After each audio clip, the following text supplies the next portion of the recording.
الحمد لله رب العالمين والصلاة والسلام على سيد المرسلين أما بعد فأعوذ بالله من الشيطان الرجيم بسم الله الرحمن الرحيم.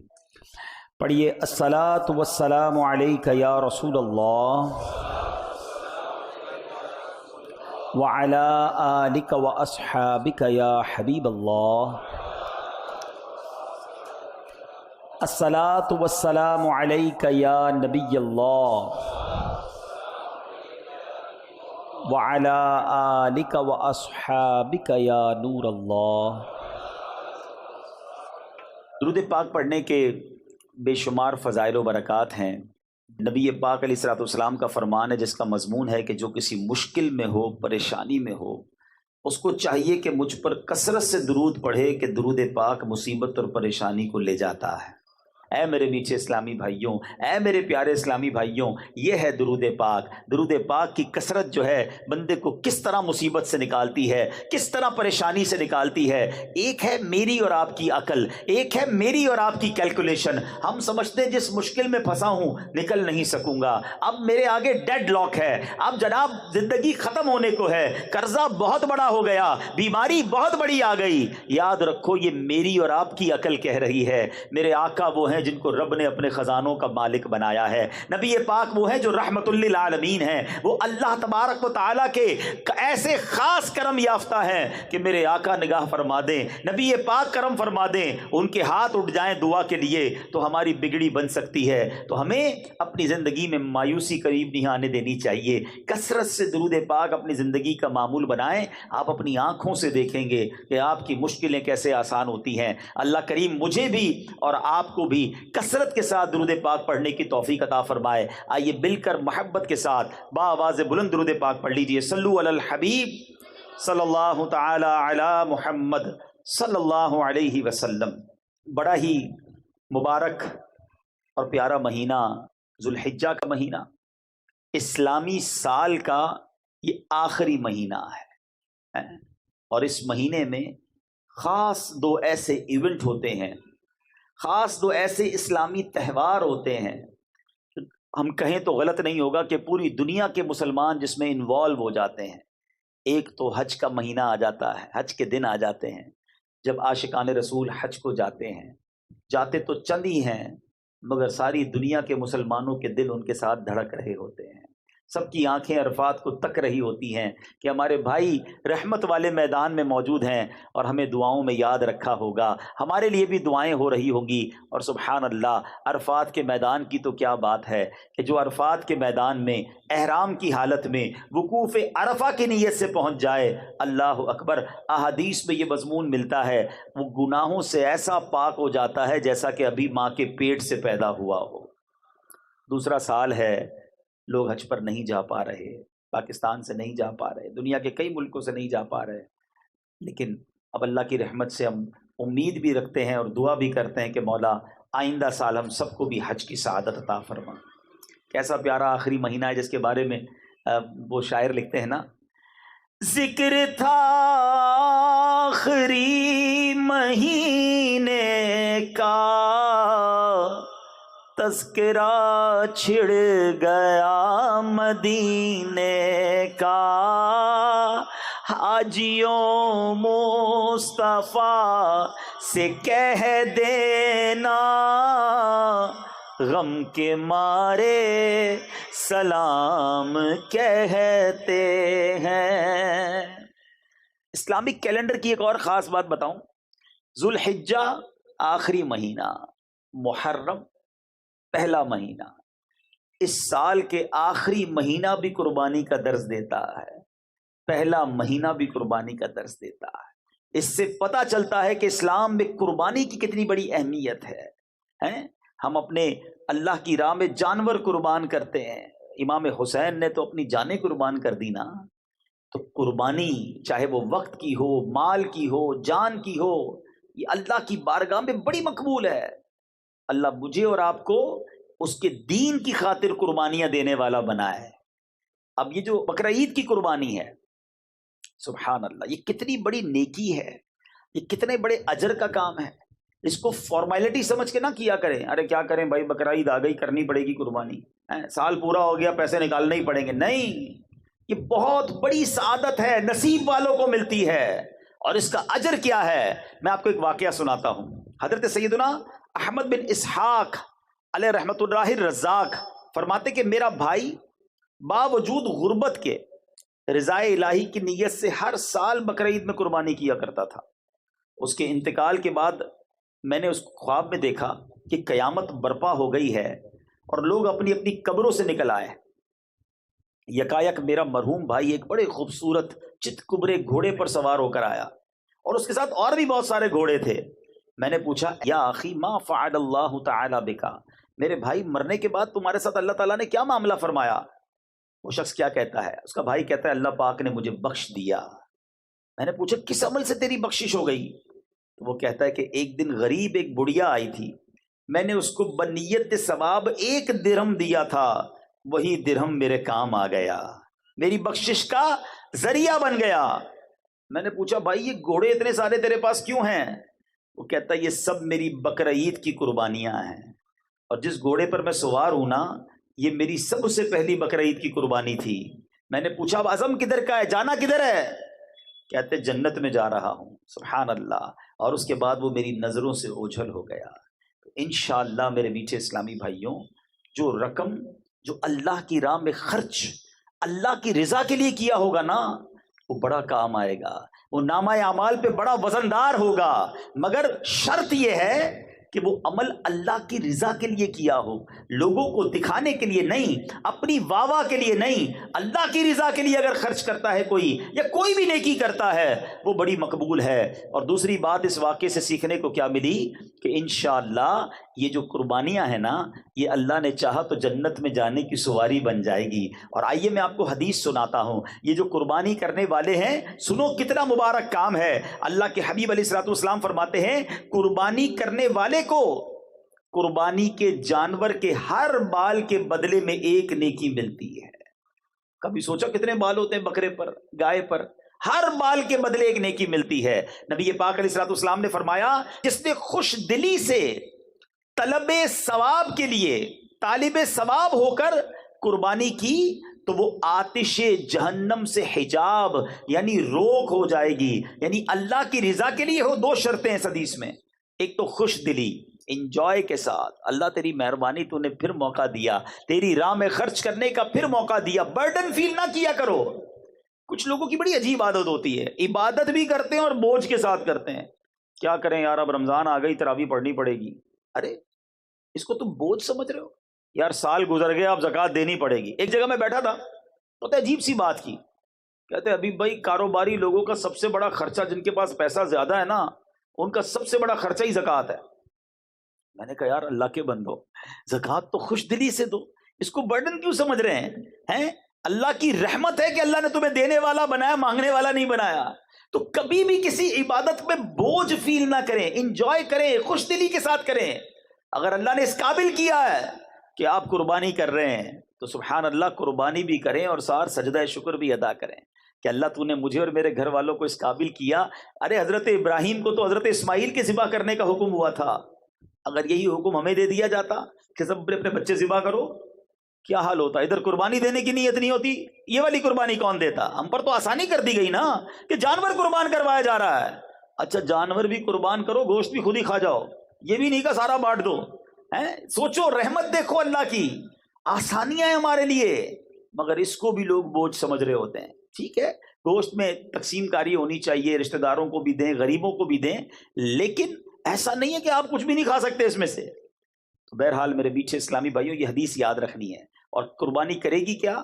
آتش جہنم کے سامنے روک بن جائے گی، حجاب بن جائے گی، اللہ نے چاہا جہنم سے قربانی بچائے گی۔ ایک اور حدیث پاک سنیے، پیارے آقا علیہ الصلوۃ والسلام فرماتے اے فاطمہ، اپنی صاحبزادی سے کہا اے فاطمہ اپنی قربانی کے پاس موجود رہو، کیونکہ اس کے خون کا پہلا قطرہ گرے گا تو تمہارے سارے گناہ معاف کر دیے جائیں گے۔ ہائے ہائے ہائے کتنی بڑی نعمت ہے۔ چوتھی حدیث، اللہ کے حبیب فرماتے جس شخص میں قربانی کرنے کی وسعت ہو پھر بھی وہ قربانی نہ کرے تو وہ ہماری عید گاہ کے قریب نہ آئے۔ ہاں، اس کو نبی پاک نے اپنے آپ سے دور فرما دیا۔ وہ لوگ جو قربانی اس میں سستی کرتے ہیں، اچھا پھر پورے گھر کا ایک بکرا کر لیں گے، گھر میں افراد بہت سارے، ایک جانور سب کی طرف سے، حساب نہیں کرتے کہ حصے کتنے بن رہے ہیں، حصے پورے ہو رہے ہیں کہ نہیں ہو رہے، کیونکہ بعض صورتوں میں اگر آپ کی کیلکولیشن درست نہیں ہے، یا آپ نے ایک ہی جانور، مثال کے طور پہ ایک بکرے میں سارے گھر والوں کی قربانی شامل کر دی، کسی کی بھی قربانی نہیں ہوگی۔ آپ کو یہ باقاعدہ سیکھنا ہوگا کہ کس طرح حصوں کی تقسیم ہوگی، یہ ایک واجب کام ہے، اس کے احکام بھی تو جانیے نا۔ یہ تو کسی ایکسپرٹ سے پوچھتے ذرا بتاؤ بھائی دانت کیسے دیکھنے ہیں، جانور کون سا لینا چاہیے، مگر اس کی قربانی کرتے وقت نیت کیسے ہوگی، اس کی اجازت کیسے ہوگی، جانور کی عمر کتنی ہونی چاہیے، یہ کون معلوم کرتا ہے؟ تو خدا را یہ واجب کام پراپر طریقے سے شریعت کے تقاضوں کے مطابق کریں، خوش دلی کے ساتھ کریں، سعادت سمجھ کر کریں، اللہ نے چاہا یہ آپ کے لیے بہت زبردست نیکی ہو جائے گی۔ سنو میرے آقا علیہ الصلوۃ والسلام کیا فرماتے ہیں۔ آقا فرماتے ہیں انسان بقرعید کے دن کوئی ایسی نیکی نہیں کرتا جو اللہ عز و جل کو خون بہانے سے زیادہ پیاری ہو۔ یہ قربانی قیامت میں اپنے سینگوں، بالوں اور کھروں کے ساتھ آئے گی، اور قربانی کا خون زمین پر گرنے سے پہلے اللہ کے ہاں قبول ہو جاتا ہے، لہٰذا خوش دلی سے قربانی کرو۔ سبحان اللہ۔ محقق علی الاطلاق خاتم المحدثین حضرت شیخ عبدالحق محدث دہلوی فرماتے ہیں قربانی اپنے کرنے والوں کے نیکیوں کے پلے میں رکھی جائے گی، جس سے نیکیوں کا پلڑا بھاری ہوگا۔ حضرت سیدنا ملا علی قاری رحمۃ اللہ تعالی علیہ فرماتے ہیں پھر اس کے لیے سواری بنے گی جس کے ذریعے یہ شخص بآسانی پل صراط سے گزرے گا۔ ارے یہ پل صراط پر سواری کا کام دے گی، یہ نامہ اعمال پہ وزن کا کام دے گی۔ فرمایا اور اس جانور کا ہر عضو، پارٹ آف دا باڈی، قربانی کرنے والے کے ہر عضو کے لیے جہنم سے فدیہ ہوگا۔ قربانی کی آنکھ کے بدلے ہماری آنکھ جہنم سے بچے گی، قربانی کے پیر کے بدلے ہمارا پیر جہنم سے انشاءاللہ بچے گا۔ تو سوچو یہ جانور تو مجھے جہنم سے بچانے والا ہے، یہ پل صراط سے پار کرانے والا ہے۔ اب یہاں ایک اور بڑی پیاری بات، بڑی گہری بات ہے، توجہ چاہوں گا۔ آقا نے کیا فرمایا صلی اللہ تعالی علیہ وسلم، جس کا مضمون ہے کہ قربانی جو ہے وہ، میرے آقا نے فرمایا کہ اس دن، قربانی والے دن، خون بہانے سے زیادہ کوئی افضل کام نہیں ہے۔ اب آج کل کچھ لوگوں کو پتہ نہیں کیا ہو گیا ہے، کہتے ہیں یار اتنی ساری قربانی کرنے سے بہتر ہے کسی غریب کی شادی کرا دو، کسی غریب کی مدد کر دو۔ ارے بھائی ہم یہ سارے کام، چاہے کسی کی مدد کریں، کسی کا علاج کروائیں، کس لیے کرتے ہیں؟ اللہ کی رضا کے لیے نا، ثواب کے لیے۔ ثواب کے بارے میں زیادہ جانتا ہوں، آپ زیادہ جانتے ہیں کہ نبی پاک علیہ الصلوۃ والسلام جانتے ہیں۔ آقا فرما رہے ہیں اس دن، قربانی کے دن، اس سے زیادہ کوئی اچھا کام نہیں ہے اللہ کے نزدیک کہ اس کی راہ میں خون بہایا جائے، قربانی کی جائے۔ تو جب نبی پاک فرما رہے کہ قربانی کرنا اس دن سب سے افضل ہے، تو ہم نے قربانی ہی کرنی ہے، وہ سب سے افضل ہے۔ ٹھیک ہے قربانی کا جانور قربان کریں، غریبوں کا علاج بھی کرائیں، کس نے منع کیا ہے؟ مگر ایک نیکی کے کام کو، ایک واجب کام کو بند کر کے یہ نہ جانے کیوں یہ چیزیں یاد آتی ہیں۔ ایسے کچھ لوگ ہیں جن کو ایسے موقعوں پر ہی چیزیں یاد آتی ہیں۔ ارے یار حج پر بہت سارے لوگ جاتے ہیں، بڑا خرچہ ہو جاتا ہے، یہ خرچہ بچا کر دوسرا کام کرنا چاہیے، ربیع الاول کی لائٹنگ نہیں کرنی چاہیے، یہ والا کام کرنا چاہیے۔ اپنی بچی کی شادی پر کروڑ روپے کا فنکشن کرتے ہوئے یاد نہیں آتا کہ غریب کی شادی کرا دینی چاہیے۔ تو بہرحال جو نیکی کا کام ہے وہ ضرور کرنا چاہیے، اور ساتھ ساتھ غریبوں کی مدد بھی دل جان سے کرنی چاہیے۔ تو بہرحال میرے بیچ اسلامی بھائیوں، یہاں یہ بات کلیریفائی ہو گئی کہ یہ پل صراط کے لیے سواری بنے گی۔ اچھا اس میں بھی ایک بات سمجھ لو، اب جانور تگڑا ہوگا، جاندار ہوگا تو سواری بھی اچھی ملے گی نا۔ تو اچھا جانور خرچ کیا کرو، اللہ نے دیا ہے تو بہترین جانور لینا چاہیے۔ اللہ کی بارگاہ میں دل دیکھا جاتا ہے۔ ہاں نیت یہ ہو کہ ذرا پتہ چلے میمن سوسائٹی میں ہمارا جانور کتنا بڑا آیا ہے، صاحب جی کتنے پیسے والے ہیں، اگر یہ نیت ہے تو پھر تو ثواب بھی نہیں ملے گا۔ اللہ کی رضا کے لیے بہترین منڈی کا جانور لیں۔ بلکہ میں تو ایک اور مشورہ دیتا ہوں، اپنے گھر میں جو بھی بہترین جانور لو نا، اگر 2-3 لیتے ہیں تو سب سے بہترین جانور نبی پاک کے نام پر قربان کر دیں۔ کیا پیش کریں جانا، کیا چیز ہماری ہے، آقا یہ دل بھی تمہارا ہے، یہ جان بھی تمہاری ہے۔ دیکھو ہمارے آقا نے ہمارے نام پر جانور قربان کیا تھا، یاد ہے؟ ہاں حجۃ الوداع کے موقع پر نبی پاک نے امت کے نام پر قربانی کی۔ تو اے امتیوں تمہیں بھی نبی پاک کو یاد رکھنا ہے، جو نہ بھولا ہم غریبوں کو رضا، یاد اس کی اپنی عادت کیجئے۔ نبی پاک کو ہماری قربانی کی حاجت نہیں، ہم کو گوشت تھوڑی پہنچے گا، یہ محبت کا اظہار ہے، گوشت تو پھر بھی ہمارے پاس ہی رہ جانا ہے۔ تو بہرحال قربانی کریں، خوش دلی کے ساتھ کریں، اچھی نیتوں کے ساتھ کریں، قربانی کا جانور بہترین لیں، اس لیے کہ یہاں اللہ کی بارگاہ میں دل دیکھا جاتا ہے کہ بندے کو مال سے محبت ہے یا اللہ کی رضا سے محبت ہے۔ جتنا قیمتی جانور ہوگا نا اتنا مشکل سے دل سے نکلے گا، اور جب آپ کے دل سے کوئی کام مشکل ہوتا ہے اس کا اجر بھی زیادہ ہوتا ہے، اور پھر اس کو بانٹیں غریبوں میں، تقسیم کریں رشتہ داروں میں، انشاءاللہ اس کا خوب ثواب کمائیں۔ تو قربانی جس کو اللہ نے نوازا ہے بہترین جانور کریں، اور پھر سبحان اللہ نبی پاک علیہ الصلوۃ والسلام کے نام کریں تو کیا بات ہے۔ اچھا، قربانی کے دنوں میں جو قربانی کرنے کا ارادہ رکھتا ہے اس کے بارے میں یہ ہے کہ ناخن، بال اور مردال خال وغیرہ نہ کٹوائے، کیونکہ یہ حاجیوں سے مشابہت ہو جاتی ہے۔ حاجی بھی احرام پہن کے یہ سب چیزیں نہیں کرتے، تو حجامت وغیرہ نہ کروائے تو انشاءاللہ اس کی برکتیں ملیں گی۔ اور جو قربانی نہیں کرتا وہ بھی غریب ہے بیچارہ، نہیں کر پاتا، تو علماء کہتے ہیں اگر وہ بھی یہ اعمال ان دنوں میں کر لے، ذوالحجہ کے 10 دنوں میں، تو انشاءاللہ اس کو قربانی کا ثواب بھی مل جائے گا۔ تو یہ کام کرنا چاہیے۔ اور سبحان اللہ، بلکہ مفتی صاحب فرماتے ہیں کہ جو قربانی نہ کر سکے عشرے میں، یعنی ذوالحجہ کے ابتدائی 10 ایام میں حجامت نہ کرائے، بقرعید کے دن یا بعد نماز عید حجامت کرائے تو انشاءاللہ قربانی کا ثواب کمائے گا۔ اچھا، اب یہاں پر ایک دو باتیں مزید قربانی کے لیے عرض کر دوں، پھر انشاءاللہ اس کے بعد میں حضرت اسماعیل علیہ الصلوۃ والسلام اور حضرت ابراہیم کا وہ واقعہ سنانا چاہتا ہوں، تاکہ ہمارے بچوں کو یہ پتہ تو چلے کہ قربانی واجب کیوں ہوئی تھی، یہ یاد کس کی ہے، یہ واقعہ کیا تھا۔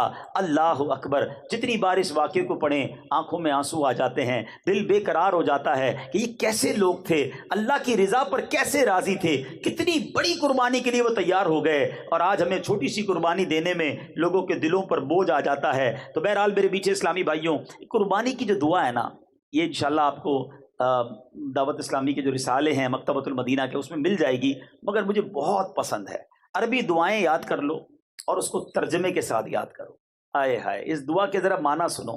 اللہ کرے کہ مجھے تو وہ بی بی فاطمہ سے جو نبی پاک نے فرمایا نا کہ اے فاطمہ قربانی کے پاس رہنا، پہلا قطرہ گرتے ہی تمہارے پچھلے گناہ معاف کر دیے جائیں گے۔ اب یہ دعا کیا ہے؟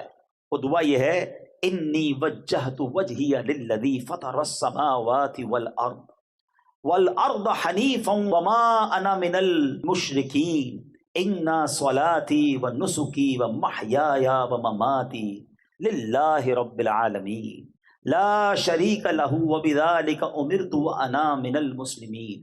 کیا ترجمہ ہے اس کا؟ یہ تو ویسے بھی پڑھنے والی دعا ہے۔ ترجمہ کیا ہے کہ میں نے اپنا منہ اس کی طرف کیا جس نے آسمان و زمین بنائے، ایک اسی کا ہو کر، اور میں مشرکوں میں نہیں۔ بے شک میری نماز اور میری قربانیاں اور میرا جینا اور میرا مرنا سب اللہ کے لیے ہے جو رب سارے جہان کا، اس کا کوئی شریک نہیں۔ مجھے یہی حکم ہے اور میں مسلمانوں میں ہوں۔ اللہ اکبر۔ جب اس کیفیت میں بندہ قربانی کرے کہ اللہ میرا جینا، میرا مرنا، میری نماز، میری قربانی سب تیرے لیے ہے، اللہ ان کیفیتوں کے ساتھ قربانی کرنا اب نصیب فرمائے۔ تو بہرحال میرے میٹھے اسلامی بھائیوں، اب چلتے ہیں یہ قربانی شروع کہاں سے ہوئی۔ حضرت ابراہیم علیہ الصلوۃ والسلام بڑی عظیم ہستی ہیں، یاد رہے حضرت ابراہیم کو ابو الانبیاء کہا جاتا ہے۔ یہ وہ نبی ہیں کہ ان کے بعد جتنے انبیاء آئے سب کے آپ والد ہیں۔ آپ کو ابو الرحیم بھی کہا جاتا ہے، ابراہیم ابو الرحیم بھی کہا جاتا ہے۔ وہ کیوں؟ کہ آپ جو ہے بڑے مہمان نواز تھے، روزانہ دسترخوان پر آپ کو کوئی مہمان چاہیے ہوتا، جب تک مہمان نہ ملتا آپ کھانا نہیں کھاتے تھے۔ مہمان نوازی بھی آپ کے دور سے شروع ہوئی۔ اب آپ کو بیٹے کی تمنا تھی، آپ اللہ کی بارگاہ میں دعا کرتے تھے، اے اللہ مجھے بیٹا عطا کر دے۔ اچھا، آپ 99 سال کی عمر تک بے اولاد تھے، 99 ایئرس کی ایج۔ چلو تھوڑا سا یہاں ایک درس دے دوں، کئی لوگ ملتے ہیں کہتے ہیں اولاد نہیں ہے، اور پھر مایوسی کی باتیں کرتے ہیں، میں تو نماز پڑھتا ہوں پھر بھی اولاد نہیں ملتی، حج کر کے آیا پھر بھی اولاد نہیں ہے۔ معاذ اللہ، اللہ کی رضا پر راضی نہیں ہے۔ ایک بات یاد کر لو، اگر رب نے کچھ نہیں دیا نا تو یہی میرے لیے بہتر ہوگا۔ کیا پتہ تمہارے نصیب میں ایسی اولاد ہو جو تمہیں مار کے گھر سے نکالتی ہیں۔ بعد میں ماں باپ کہتے ہیں نا نہیں ہوتی اولاد تو اچھا تھا، نہیں ہوتی ایسی اولاد، کیسی کیسی نافرمان اولاد ہوتی ہے لوگوں کی۔ میرا رب اگر اسی پر راضی ہے تو راضی رہو نا۔ 99 ایئرس کی ایج ہو گئی حضرت ابراہیم کی، اولاد نہیں ہے، مگر رب سے دعا کرتے ہیں، مایوس بھی نہیں ہے۔ اور دعا کا انداز کیا تھا؟ آپ کہتے ہیں اسمع یا ایل، اسمع یا ایل، اسمع عربی میں کہتے ہیں سن لے، اور عبرانی زبان میں ایل کہتے ہیں اللہ کو، پروردگار کو، اے اللہ میری سن لے۔ سبحان اللہ، حضرت اسماعیل 99 سال میں حضرت ابراہیم کو عطا کیے گئے، اور حضرت ابراہیم نے بیٹے کا نام ہی اسماعیل رکھ دیا، جو دعا میں پکارتے تھے اسمع یا ایل، یہی نام اسماعیل جو ہے وہ اپنے بیٹے کا نام رکھ دیا۔ اے میرے میٹھے اسلامی بھائیوں، یاد رہے حضرت ابراہیم کی کیا شان ہے۔ رسول پاک علیہ الصلوۃ والسلام کے بعد تمام انبیاء میں سب سے افضل نبی حضرت ابراہیم علیہ السلام ہیں۔ حضرت ابراہیم ہی اپنے بعد میں آنے والے سارے انبیاء کرام کے والد ہیں۔ ہر آسمانی دین میں آپ کی پیروی اور اطاعت ہے، ہر دین والے آپ کی تعظیم کرتے ہیں، آپ ہی کی یاد میں قربانی ہے، آپ ہی کی یادگار میں حج کے ارکان ہیں، آپ ہی کعبہ شریف کی پہلی تعمیر کرنے والے ہیں۔ جس پتھر پر کھڑے ہو کر آپ نے کعبہ بنایا اس کو مقام ابراہیم کہا گیا، اور اس کو سجدہ کرنے کی جگہ فرما دیا گیا، واتخذوا من مقام ابراہیم مصلی، اور ابراہیم کے کھڑے ہونے کی جگہ پر اپنا مصلی بناؤ، وہاں نماز ادا کرو۔ یہ قرآنی حکم آ گیا، یہ حضرت ابراہیم کی شان ہے۔ ویسے ایک اور عشق والی بات بتا دوں، اللہ آپ کو اور مجھے بار بار مکے کی حاضری عطا فرمائے۔ وہ پتھر جس پر کھڑے ہو کر حضرت ابراہیم نے کعبہ تعمیر کیا تھا، سبحان اللہ، آج بھی اس پتھر پر حضرت ابراہیم کے قدموں کے نشان اپنی آنکھوں سے آپ دیکھ سکتے ہیں، کتنے گہرے نشان ہیں۔ کبھی سوچا کتنا ٹائم ہو گیا ہے؟ 5000 سال سے زیادہ وقت ہو گیا ہے۔ یہ اب اس کے اوپر باکس بنایا گیا ہے، پہلے باکس نہیں تھا، یہ کھلے آسمان تلے پتھر پڑا رہا، ہزاروں بارشیں دیکھی، ہزاروں اس نے آندھیاں دیکھی ہوں گی، موسم کے مد و جزر دیکھے، مگر یہ پتھر نے کیسے اپنے سینے میں حضرت ابراہیم کی نشانی کو سنبھالا ہوا ہے کہ آج بھی اپنی آنکھوں سے ہم حضرت ابراہیم کے قدموں کے نقش کا نظارہ کر سکتے ہیں۔ جب حضرت ابراہیم کی شان یہ ہے تو ابراہیم کے آقا کی شان کا عالم کیا ہوگا۔ تو بہرحال حضرت ابراہیم وہ عظیم ہستی ہیں کہ قیامت میں سب سے پہلے آپ ہی کو عمدہ لباس عطا ہوگا، اس کے فوراً بعد نبی پاک علیہ الصلوۃ والسلام کو۔ ایک اور بڑی پیاری بات کتابوں میں لکھی، جن کے چھوٹے بچے فوت ہو گئے ہو نا، گھبرایا نہ کرو، اللہ کی رضا پہ راضی رہا کرو۔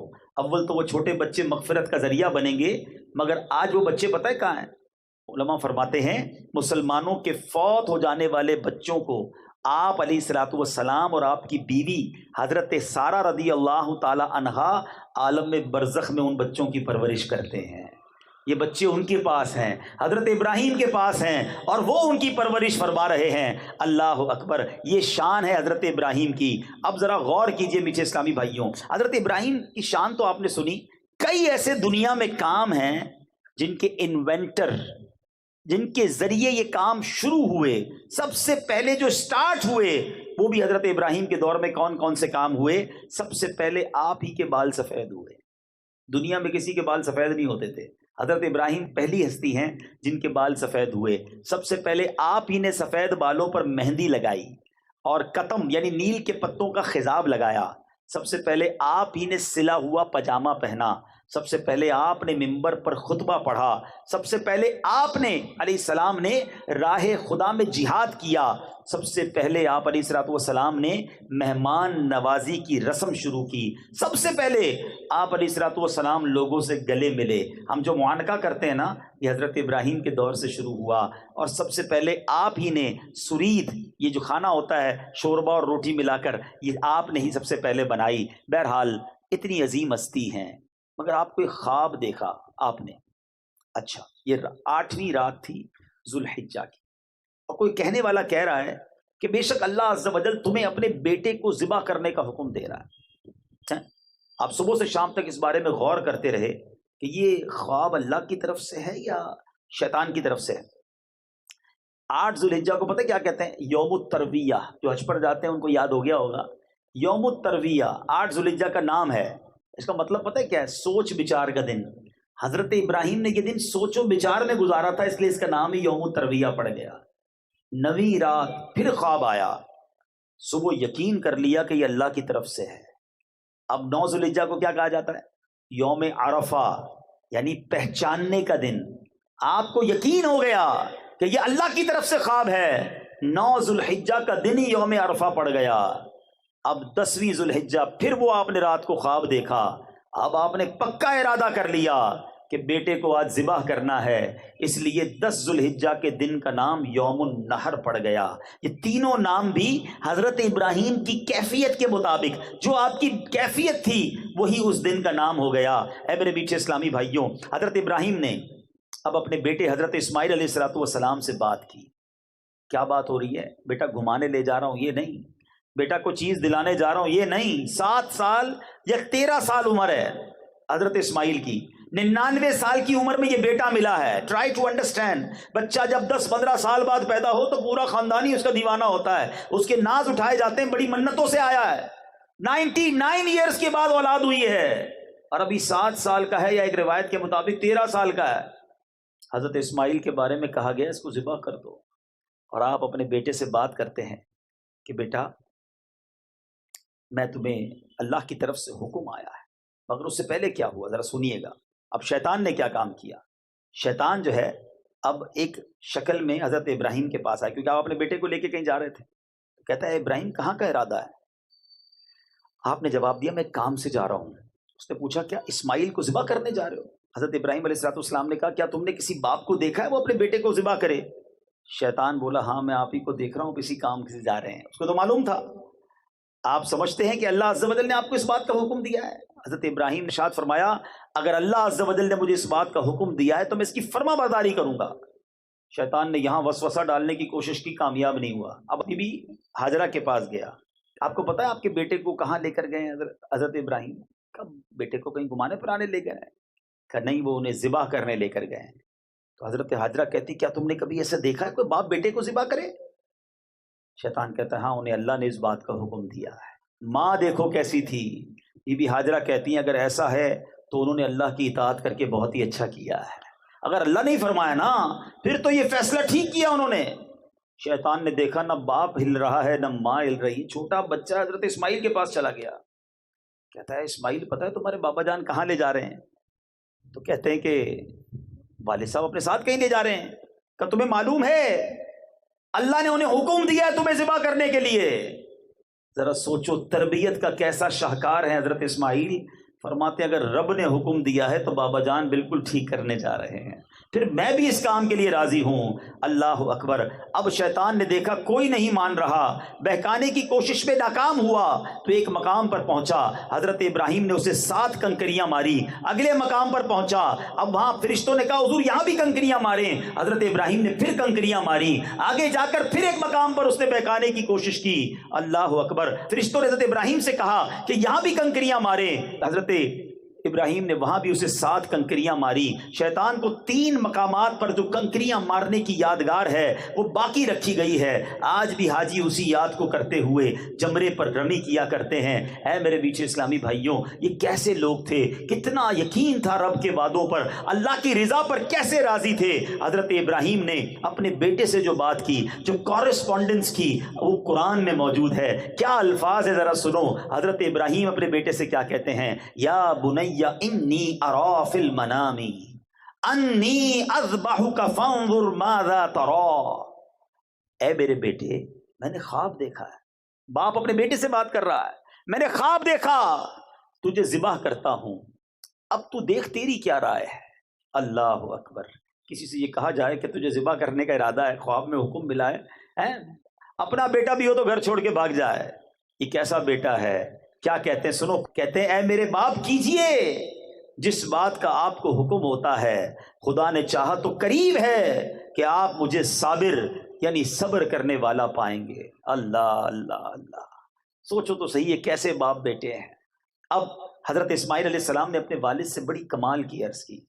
کہتے بابا جان ایسا کریں مجھے ذرا رسیوں سے مضبوطی سے باندھ دیجیے گا، ایسا نہ ہو کہ جب آپ مجھے ذبح کرنے لگیں اور میں زیادہ ہلوں تو میرا ثواب کم نہ ہو جائے، ذرا مضبوطی سے باندھیے گا تاکہ میں ہل نہ سکوں، اور میرے خون کے چھینٹوں سے اپنے کپڑوں کو بچائیے گا تاکہ انہیں دیکھ کر میری امی جان غمگین نہ ہوں۔ بابا جان چھری ذرا زیادہ تیز کر لیجیے گا تاکہ میرے گلے پر اچھی طرح سے چل جائے، موت بڑی سخت ہوتی ہے نا، مجھے تکلیف زیادہ نہ ہو۔ آپ مجھے ذبح کرتے وقت پیشانی کے بل لٹا دیجیے گا، الٹا لٹا دیجیے گا، کیونکہ جب میرے چہرے پر نظر پڑے گی تو آپ بھی تو میرے والد ہیں، آپ کو بھی تکلیف ہوگی، مجھے الٹا لٹا دیجیے گا۔ اور بابا جان ایک کام کیجئے گا، جب آپ میری ماں کے پاس جائیں، امی جان کے پاس جائیں، تو میرا سلام پہنچا دیجئے گا، اور اگر مناسب سمجھے تو میری ایک قمیص انہیں دے دیجئے گا، اس سے ان کو تسلی آ جائے گی، صبر بھی آ جائے گا۔ اللہ اکبر! سوچو تو صحیح، بات کون کر رہا ہے؟ بیٹا باپ سے کہہ رہا ہے، اس باپ کا جگرا کیسا ہوگا، اللہ کی راہ میں قربانی کا جذبہ کیسا ہوگا۔ اب حضرت ابراہیم کہتے ہیں میرے بیٹے، تم اللہ عز و جل کے حکم پر عمل کرنے میں میرے کیسے عمدہ مددگار ہو۔ پھر اسی طرح ہوا، حضرت اسماعیل کو آپ نے رسیوں سے باندھا، چھری تیز کی، حضرت اسماعیل کو پیشانی کے بل لٹا دیا، ان کے چہرے سے نظر ہٹا لی اور ان کے گلے پہ چھری چلا دی۔ انہوں نے اپنا کام کر دیا، ہاں چھری چلا دی گئی، مگر چھری نے اپنا کام نہ کیا۔ وہ بھی تو رب کے حکم کی باندھی ہوئی ہے نا، رب جو چاہے، ان اللہ علی کل شیء قدیر، رب نے اپنی قدرت کا نظارہ دکھایا۔ وہ چھری جو تیز تھی باپ نے بیٹے کے گلے پر چلا دی، مگر چھری نے کام نہ کیا۔ اب کیا ہوا؟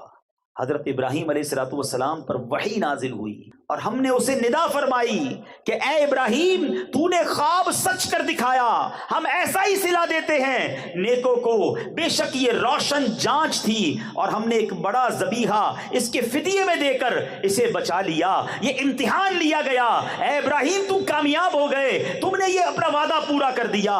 اللہ اکبر! اب جب زمین پر لٹا دیا گیا تو اللہ نے جبرائیل کو حکم دیا کہ جنت سے ایک دمبا لایا جائے، ایک مینڈھا لایا جائے۔ وہ مینڈھا لے کر آئے، ذرا سوچو منظر کیسا ہوگا۔ حضرت اسماعیل الٹے لیٹے ہوئے ہیں، باپ کے ہاتھ میں چھری ہے اور وہ پھرا چکے ہیں۔ اب اوپر سے آواز آتی ہے، اللہ اکبر اللہ اکبر۔ حضرت جبرائیل مینڈھا لے کر آ رہے ہیں اور اوپر سے صدا لگا رہے ہیں۔ حضرت ابراہیم نے جب اوپر دیکھا تو جان لیا کہ اللہ کی طرف سے آزمائش کا وقت گزر چکا ہے، امتحان پورا ہو گیا ہے، بیٹے کے فدیے کی جگہ مینڈھا بھیجا جا رہا ہے۔ حضرت ابراہیم نے اب خوش ہو کر کیا کہا؟ لا الہ الا اللہ واللہ اکبر۔ اب جو بیٹا لیٹا ہوا ہے، حضرت اسماعیل نے جب یہ سنا تو کہتے ہیں اللہ اکبر وللہ الحمد۔ اس کے بعد کیا ہوا؟ یہ تینوں الفاظ جو ہیں یہ وہی تسبیح ہے جو ہم عید کے دنوں میں پڑھتے ہیں، یہ ایام تشریق میں پڑھی جانے والی تسبیح ہے، قیامت تک کے لیے مسلمانوں کی زبانوں پر جاری کر دیا گیا۔ اب جب اس تسبیح کو پڑھنا تو غور کرنا کتنی مبارک تسبیح ہے کہ اس کے پہلے الفاظ جبرائیل نے کہے ہیں، درمیانی الفاظ حضرت ابراہیم کی زبان سے ادا ہوئے ہیں اور آخری ورڈز جو ہیں وہ حضرت اسماعیل کی زبان سے ادا ہوئے ہیں۔ ارے اتنی بڑی قربانی کے بارے میں ہم تو تصور بھی نہیں کر سکتے، آؤ مبارک لوگوں کی زبان سے نکلے ہوئے یہ مبارک الفاظ اسی تصور میں پڑھتے ہیں۔ اللہ کریم مبارک الفاظ کے صدقے ہماری مغفرت فرمائے۔ مل کر پڑھیں گے، اللہ اکبر اللہ اکبر، لا الہ الا اللہ واللہ اکبر اللہ اکبر وللہ الحمد۔ اب عید کے دنوں میں جب یہ تسبیح پڑھنا نا تو یاد رکھنا جبرائیل نے شروع کی تھی، حضرت ابراہیم نے آگے پڑھی تھی اور آخری الفاظ حضرت اسماعیل نے ادا کیے۔ اللہ اکبر! یہ کیسا منظر تھا، یہ کیسا امتحان تھا جس میں یہ خاندان کیسا کامیاب ہوا۔ رہتی دنیا تک تلاوت ہوتی رہے گی، قرآن پڑھا جاتا رہے گا اور اس قربانی کا اور اس صبر کا ذکر ہوتا رہے گا۔ اے میرے میٹھے اسلامی بھائیوں، یہ مینڈھا کون سا تھا؟ ہائے ہائے، دیکھو اللہ کریم نے جو یہ مینڈھا بھیجا حضرت اسماعیل کی جگہ پر فدیے کے طور پر، مفسرین کہتے ہیں کہ یہ مینڈھا جنت سے آیا تھا اور یہ وہی مینڈھا تھا جس کو حضرت آدم علیہ السلام کے بیٹے حضرت حابیل نے قربانی میں پیش کیا تھا۔ اس مینڈھے کا گوشت پکایا نہیں گیا بلکہ اسے درندوں اور پرندوں نے کھا لیا۔ میرے میٹھے اسلامی بھائیوں، یہاں ایک چھوٹا سا مسئلہ بھی سمجھ لیں۔ عجیب عجیب لوگ ہوتے ہیں نا، اپنے دماغ سے چیزوں کو طے کر رہے ہوتے ہیں۔ بھائی جب حضرت ابراہیم کو خواب میں آیا بیٹا ذبح کرو، تو آج بھی رات کو کسی کے خواب میں آ جائے بیٹا ذبح کرو تو کیا کل بیٹا ذبح کرنے نکل پڑیں گے؟ ہاں یہ ذرا سن کے جاؤ بھائی، ٹھیک ہے نا؟ یاد رہے کوئی شخص خواب یا غیبی آواز کی بنیاد پر اپنے یا کسی دوسرے کے بچے کو ذبح نہیں کر سکتا، کرے گا تو سخت گناہگار اور عذاب جہنم کا حقدار ہوگا۔ حضرت ابراہیم علیہ السلام نے جو خواب کی بنیاد پر اپنے بیٹے کی قربانی کے لیے آپ تیار ہوئے، یہ حق ہے کیونکہ آپ نبی ہیں، اور نبی کا خواب بھی وحی الہی ہوتا ہے۔ یہ ان حضرات کا امتحان تھا۔ حضرت جبرائیل جنتی دمبا لے آئے اور اللہ کے حکم سے حضرت ابراہیم نے اپنے پیارے بیٹے کے بجائے اس جنتی دمبے کو ذبح فرما دیا۔ تو اے میرے میٹھے اسلامی بھائیوں، اللہ نے اب یہ یاد کیسی باقی رکھی کہ اب رہتی دنیا میں قیامت تک جو قربانیاں ہوں گی وہ حضرت ابراہیم علیہ السلام اور حضرت اسماعیل کی یاد میں یہ جو ہم قربانی کرتے ہیں۔ تو بہرحال میرے میٹھے اسلامی بھائیوں، یہ واقعہ جب بھی پڑھیں ایمان تازہ ہو جاتا ہے، عقل بھی حیران ہو جاتی ہے، یہ کیسے لوگ تھے۔ یہی حضرت ابراہیم، یہ تو ابھی 7 یا 13 سال کے ہو گئے نا، جب چھوٹے تھے تو کیا کیا تھا، بی بی ہاجرہ اور حضرت اسماعیل کو مکے میں چھوڑ آئے تھے۔ بالکل لکو تک صحرا تھا، پانی بھی نہیں تھا، تھوڑی سی کھجوریں تھوڑا سا پانی دے کر چھوڑا ہے، کیونکہ اللہ کا حکم تھا۔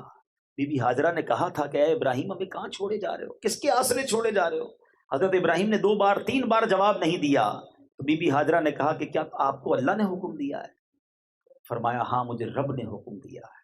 کہا اگر اللہ نے حکم دیا ہے تو بڑا کارساز ہے، وہ ہمیں ضائع نہیں کرے گا۔ یہ کیسی ماں تھی، یہ کیسا خاندان تھا۔ ارے آج اپنے گھر والوں کو چھوڑ کر کوئی تھوڑے دنوں کے لیے دین کے کام کے لیے جائے تو گھر والے نہیں جانے دیتے، پریشان ہو جاتے ہیں۔ یہ کیسے لوگ تھے کہ اپنے بیوی کو، اپنے بچے کو، جس بچے کو بڑی دعاؤں سے مانگا تھا، ایک صحرا میں چھوڑ کر آ گئے، مگر وہی ٹھہرنا مکے کی آباد کاری کی بنیاد بنا۔